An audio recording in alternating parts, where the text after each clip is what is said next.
Everyone, this is the Family Engagement Project, specifically discussing the early intervention process. This presentation was created by Larissa, Michelle, and Grace. So before we begin, let's take a minute to reflect. Have you gone through the early intervention process before, or is this your first time? Do you know what an individualized family service plan is, also known as an IFSP? Do you know what an individualized education plan is, also known as an IEP? And do you know the difference between the two? The objectives of this presentation is to be a helpful resource for parents who will start or are going through the early intervention process.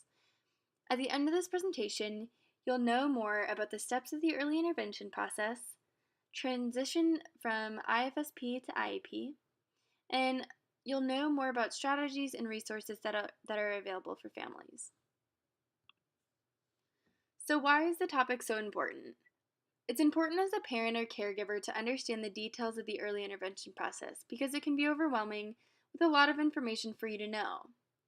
And as an educator, it's up to us to help communicate this information and work as a team to help your child succeed. Learning and researching more about the early intervention process can show you how to take the first steps in a journey that can be long and difficult. It's so important to become knowledgeable as you'll learn and become the advocate for your child through this process. So here's a video on early intervention for children. So this video emphasizes the importance of early intervention for children with developmental delays. The earlier, the better. So for a child with a developmental delay, the sooner they receive services to help support these areas, the faster they can improve and learn fundamental skills that otherwise were lacking, such as communication or physical skills. It discusses the process from the beginning, starting with your concern as a parent over the development of your child, to seeing a professional who can evaluate and refer your child to specialists, who can then offer services and therapy for your child in whatever developmental areas they may need.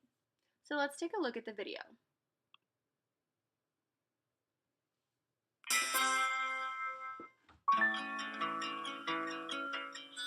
There are many different interventions that can help a child who has a developmental delay. The most important thing is the earlier, the better. As soon as you discover that your child has a delay in any area of development, whether it be in their gross motor skill area, their ability to walk and run and climb, or in their fine motor skill area, their ability to possibly feed themselves and do puzzles or hold a pencil, or in their social skill area, which is their ability to play with others. Whatever area their delay is, what's really important is to first have them be evaluated by a developmental pediatrician or a licensed psychologist who can do a psychoeducational evaluation on your child.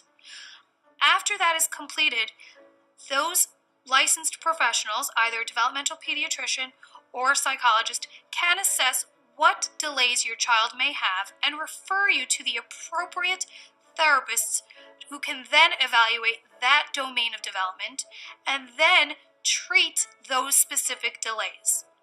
Again, the most important thing to note is that the earlier the better, and begin the process by speaking with your child's pediatrician. Okay, great. So we are going to move on to the steps of the early intervention process. So step number 1 is identification and referral. So this early intervention process, it works in 6 different steps.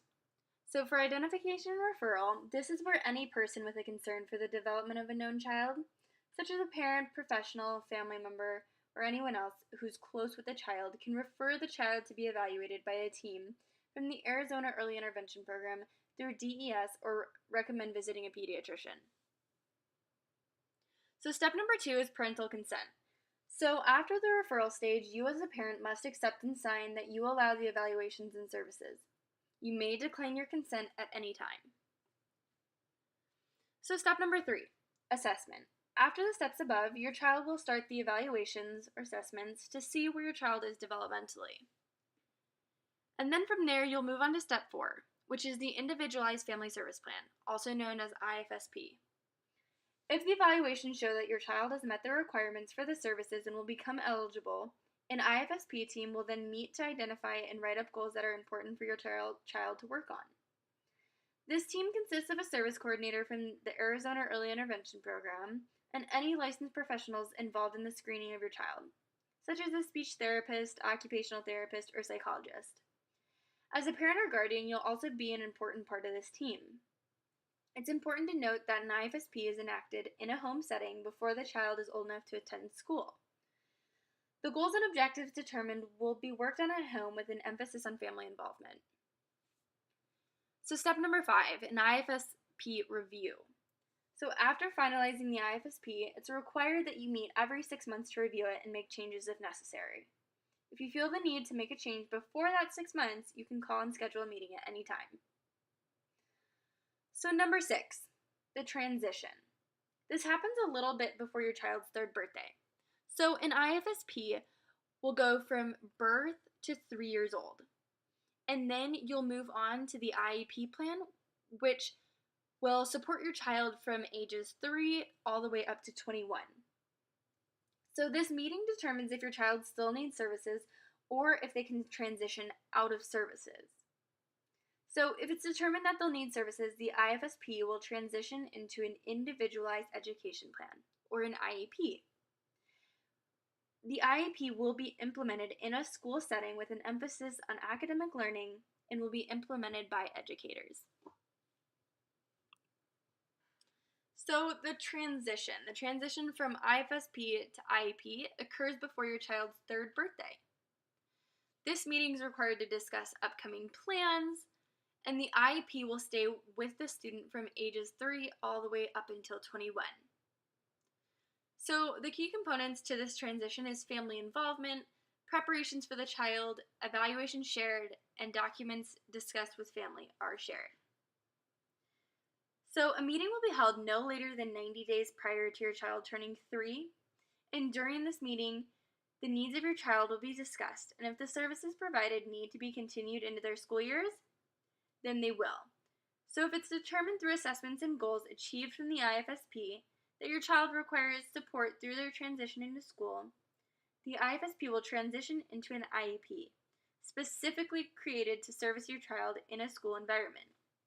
The IEP will follow your child from the age of 3 and can stay all the way until the age of 21. The IEP team will consist of the same people who are in an IFSP plan. However, with an IEP, school teachers and professionals will also be added to this list as they're the ones who will implement the IEP at school. Once the process to create an individualized service plan begins, a meeting will be set with a team of professionals to help determine new goals and objectives for your child. So let's summarize. Can you recall what the first step of the early intervention process is?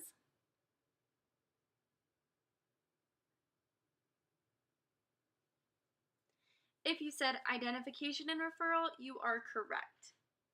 So moving on to number 2. Who can be a part of the IFSP team?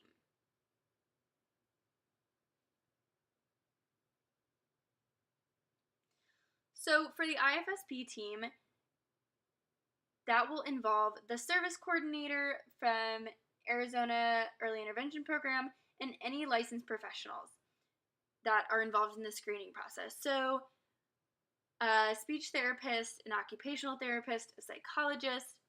Also, the family members of this child are also a really important part of this team. Is the IFSP plan implemented in a home setting or a school setting?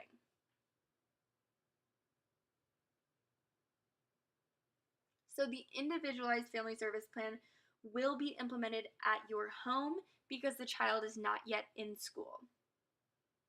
So moving on to number 4, where is an IEP implemented?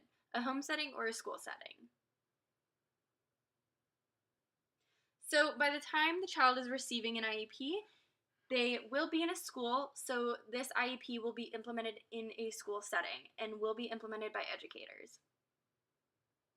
So who's added to the IEP team once your child starts school?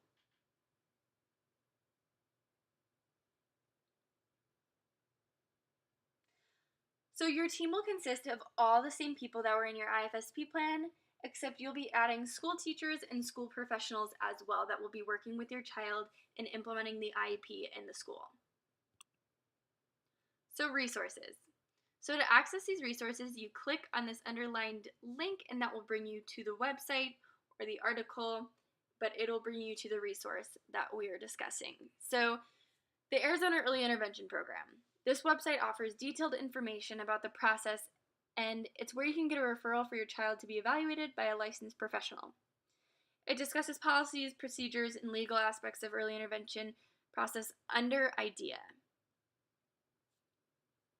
So AZ Find. Under the Individuals with Disabilities Education Act, public education agencies, such as schools, are required to locate, identify, and evaluate all children with disabilities from 3 to 21 years of age within their district maps and provide services in their schools. The Arizona Department of Education website offers screening guidance, 45-day screening forms that you can do at home, and locations that offer screenings. It also discusses the legalities of IDEA and Child Find, as well as your rights as a parent and the rights of your child. So some more resources that are available to you: the CDC Developmental Milestone Checklist. This is an excellent resource for parents who are concerned about the development of their child and need a reference point to understand where their child is and where they should be developmentally at their age. The website also offers a milestone tracker app, which is great. And this milestone checklist is broken down by age, starting at 2 months and going up to all the way to 5 years of age. The overview of early intervention and the early intervention, what it is and how it works. These two websites offer comprehensive looks into who, what, where, and when the early intervention process and all the information that's involved in the early intervention process. The information is easy to read and broken down into many components for parents to follow. So, what does the research say? So, two wonderful articles that were found that I'll show you in the references page. Here is proven benefits of early childhood interventions, as well as benefits of early intervention for children with developmental disabilities. So the research states that the first few years of a child's life are particularly a sensitive period in the process of development, laying a foundation in childhood and beyond for cognitive functioning, behavioral, social, and self-regulatory capacities, and physical health. Yet many children face these various stressors during these important years that can impair their healthy development. Early childhood intervention programs are designed to mitigate these factors that place children at risk of poor outcomes. Environmental interventions can allow the child to maximize the developmental gains through experiences that are provided through these interventions. So, these interventions are specifically targeted to maintain or maximize the child's development. And these enriched environments provided in early intervention programs are designed to benefit your child in their developmental skills. Early intervention programs in most cases have shown sizable benefits in cognition, academic achievement, behavioral and emotional competencies, and educational progression, and much more. These supports may be in the form of learning activities or other structured experiences that affect a child directly or that have indirect effects through training parents or otherwise enhancing the caregiving environment. So it's time for you to reflect. So reflect on your own experiences with the early intervention process thus far. What has been challenging for you in the early intervention process? What would you like to know more about? The transition from IFSP to IEP? More about the individual steps of the early intervention process? Would you like to know more resources available for families? What do you wish you had known before beginning the early intervention process?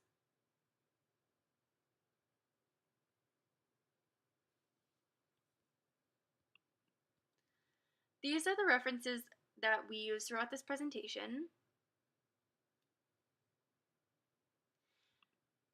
And this is the survey portion of the presentation. Thank you so much for listening to our presentation, and we would greatly appreciate any feedback you may have on the presentation. So this information allows us to then improve the presentation and provide information that best supports families of children with disabilities. The link is provided here at the bottom. You can click on that link, fill the survey out, submit it, and we will review your feedback as a team. Thank you again for listening.